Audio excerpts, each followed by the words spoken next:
उस वक्त के ब्रिगेडियर वसीम चीमा अदालत आते हैं और आकर वो गलत बयान देने की कोशिश करते हैं। तो ये पर्चा जो है मीन वो कहते हैं मुझे तो पता ही नहीं उनकी क्या कीमत लगी थी। पहली बात तो ये कह नहीं सकते क्योंकि सब कुछ उनके थ्रू होता है। ऑफिशियली ये उनकी जिम्मेदारी है कि उन्होंने सारा कुछ करना है, तोशाखाना से रिलेटेड जितना भी काम हो रहा है वो उन्होंने ही करना है, वही भेजते वही लेते हैं। तो इसे डिसोन नहीं कर सकते। सबसे पहले वो ये नहीं कह सकते कि ये जो कीमत लगी है ये प्राइम मिनिस्टर ने खुद लगवा ली थी, प्राइम मिनिस्टर ने अरबों रुपए की चीज करोड़ों में ले ली थी, करोड़ों की चीज लाखों में ले ली थी, वो ये नहीं कह सकते। दूसरी बात वो खुद ले रहे हैं उसी फार्मूला के ऊपर वॉचेस। अगर वो प्राइम मिनिस्टर को एक्यूज करेंगे तो अपने आप को एक्यूज कर रहे हैं। अगर वो ये कहेंगे कि तो मुझे तो पता नहीं था तो वो खुद वॉचेस खरीद रहे हैं। तो एक तो वो झूठ नहीं बोल सकेंगे, दूसरा वो डिसोन नहीं कर सकेंगे क्योंकि सब कुछ उनके थ्रू हुआ है। और फिर तीसरा अगर ये कहना है कि इमरान खान ने कोई गुनाह किया है तो फिर तो मेजर जनरल वसीम चीमा साहब ने भी वही गुनाह किया है। अगर इमरान खान को सजा होनी है तो इस केस में उनको भी सजा होनी है। तो एक तो ये बात क्लियर हो गई। दूसरी बात ये कि वो नैब के अंदर ऑलरेडी गवाही दे चुके हैं। प्राइम मिनिस्टर के 2 मिलिट्री सेक्रेटरी रहे हैं, ये वसीम चीमा साहब दरमियान में चले गए थे।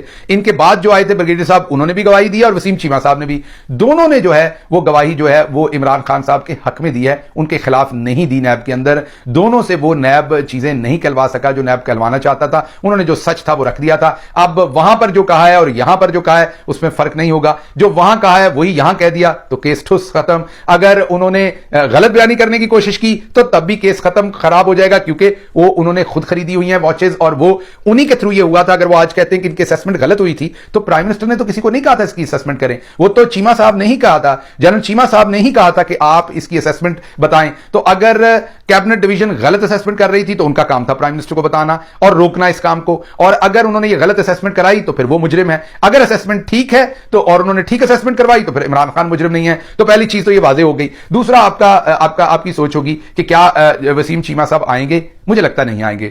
ये मेरे पास खबर नहीं है, ये बात मेरा एनालिसिस है। मुझे लगता है कि वो नहीं आएंगे। अब अगली प्रोपोजिशन पे जाते हैं। वो नहीं आएंगे तो क्या होगा? जज दिलावर साहब उसके बावजूद कोशिश तो करें, कानूनी तौर पर नहीं कर सकते, कानूनी तौर पर बुलाना पड़ेगा क्योंकि ये हक है मुलजिम का कि वो जिसके ऊपर जो अक्यूज है, जो डिफेंडेंट है, उसका हक है कि वो अपने आप को डिफेंड करे और उसके लिए जो वहां चशमदीद गवाह है जिसकी जिम्मेदारी थी ये सारा काम करने की, उसको कटहरे में लाके सवाल जवाब किए जाएं। तो अगर वो नहीं आते, इनकार कर देते हैं तो इंतजार करना पड़ेगा। ये टाइम लंबा होगा और इसके अंदर और बहुत सारे इंकशाफात आ जाएंगे। और अगर जज दिलावर इसको रौंद के ऊपर से गुजरते हैं इसके ऊपर तो फिर सुप्रीम कोर्ट और हाई कोर्ट में जाके एक बताया जाएगा कि गवाह जरूरी था, इसको नहीं सुना जा रहा। तो मामला पेचीदा हो गया है, फंस गया है। और इसके साथ साथ मैं आपको यह भी खबर दे दूं कि बात यहीं नहीं रुकेगी। अभी और भी बहुत सारे गवाहों को लाना होगा। अभी फिर और भी बहुत सारे लोगों के तोशाखाने जो हैं वो इसी केस में सामने लाने पड़ेंगे। कटहरे में लाके पूछना पड़ेगा कि हुजूर ये जो एक घड़ी हमें मिल गई और इसकी इतनी कीमत लग गई और आपको एतराज है कितनी घड़ियां मिल गई।